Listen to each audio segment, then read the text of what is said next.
नमस्कार दोस्तों, कैसे हैं आप लोग? कमेंट करके ज़रूर बताइएगा। Welcome back to my YouTube channel. मेरे यूट्यूब चैनल में आपका स्वागत है दोस्तों। जैसा कि आपको पता है कि विभाग की तरफ से, सचिवालय की तरफ से लेटर निकाला गया है TRE 1, TRE 2, TRE 3 को सत्यापन को लेकर। तो हर एक ज़िला का अब लेटर निकलना शुरू हो गया है। हर एक ज़िला अपने अपने स्तर से लेटर निकाल रहा है कि इतने दिनों के अंदर सारे टीचर का आप रिकॉर्ड देना स्टार्ट करें, चाहे वो TRE 1 हो, चाहे TRE 2 हो, चाहे TRE 3 हो। जो नए वाले भी हो, पुराने वाले हो, सबका रिकॉर्ड अब जाएगा।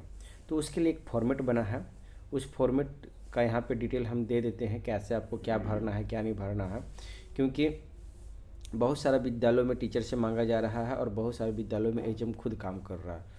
और मेरे पास कुछ आज के डेट में कॉल भी 5-6 को आ गया है कि सर मेरा एचएम मांग रहा है, कैसे क्या देना है, हमको कुछ समझ में नहीं आ रहा, पेपर में लिख के देना है या पेज में लिख के देना है, कैसे क्या करना है।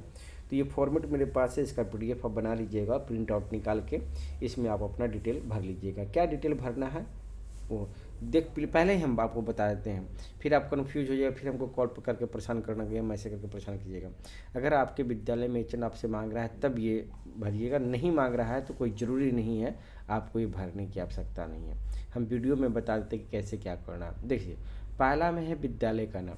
आप जिस विद्यालय में कार्य थे उस विद्यालय का नाम यहाँ पर डाल दीजिए। विद्यालय अध्यापक का नाम, अब विद्यालय में है तो यानी कि आपका नाम यहाँ पे होना चाहिए। आप TRE 1 से हैं, TRE 2 से हैं, TRE 3 से हैं, तो इसमें आप जो हैं वो डाल दीजिएगा। अब इसमें कन्फ्यूजन नहीं होगा कि सर हम TRE 2 एनॉस वाले हैं, TRE 3 एनॉस वाले हैं, TRE 1 एनॉस, उससे आपको मतलब नहीं है एनॉस है या क्यों है, रेगुलर कुछ नहीं है, जो है बस 1 डालिएगा। 1 का है तो 1 डालिए, TRE 2 का है तो 2 डालिएगा, TRE 3 का है तो 3 ही डालिएगा।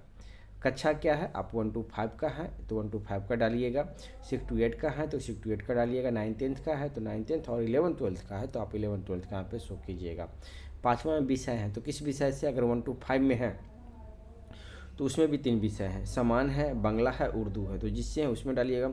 6 to 8 में है तो सोशल साइंस से हैं, सामाजिक अति विज्ञान से हैं, हिंदी से हैं, संस्कृत से हैं, इंग्लिश से हैं, जो से हैं आप यहाँ पे, उर्दू से हैं तो वहाँ पे जो है उस विषय का डालिएगा। 9th-10th में और 11th-12th में भी उसी चलेगा, जिस सब्जेक्ट से हैं, जिसमें आपका चयन हुआ उसका यह फॉर्म डाल दिए। नियुक्ति का तिथि, ज्वाइनिंग डेट आपका क्या है वो यहाँ पे आपको मेंशन कर लीजिएगा। आप अपना ज्वाइनिंग डेट याद रखिएगा हमेशा, बार बार हर एक चीज़ में आपसे यही चीज़ पूछा जाएगा। डेट ऑफ बर्थ क्या है आपको ये यहाँ पे मेंशन करना होगा, डेट ऑफ बर्थ आप यहाँ पे डाल दीजिएगा। पिता या पति का नाम, आप अपने पिता का नाम डालिएगा, अगर महिला है तो अपने पति का नाम डाल दीजिएगा। अब बहुत सारे महिला हैं तो पूछेंगे सर हम पिता का नाम डालिए या पति का नाम डालिए, तो आप किसके आधार पे ज्वाइनिंग किए हैं, पति के आधार पे किए हैं तो पति का डालिएगा, पिता के आधार पे किए हैं तो पिता का नाम यहाँ पर डालिएगा। आपका अस्थाई पता क्या है वो डालिएगा। अस्थाई पता यानी कि जहाँ अभी रह रहे हैं वो पता नहीं, आपका घर का पता जो है वो डालिएगा। 10वां नंबर में है राज्य का नाम जिसके निवासी हैं तो 70 से 80% आप बिहार के हैं तो बिहार का ही नाम डालिएगा। बाकी जो अदर स्टेट के हैं वो अपना अदर स्टेट का नाम डालेंगे, जैसे उत्तर प्रदेश, झारखंड, बिहार, दिल्ली, ये सब, पश्चिम बंगाल डाल सकते हैं। वास्तविक कोटि आपका क्या है, जिस कोटि से आपका सिलेक्शन हुआ उस कोटि का नाम यहाँ पे दर्ज कराइएगा।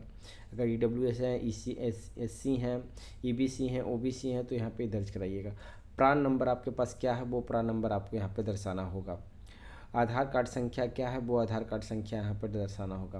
पैन कार्ड संख्या क्या है वो पैन कार्ड यहाँ पर डालना होगा। मोबाइल नंबर क्या है वो मोबाइल नंबर यहाँ पे शो करना होगा।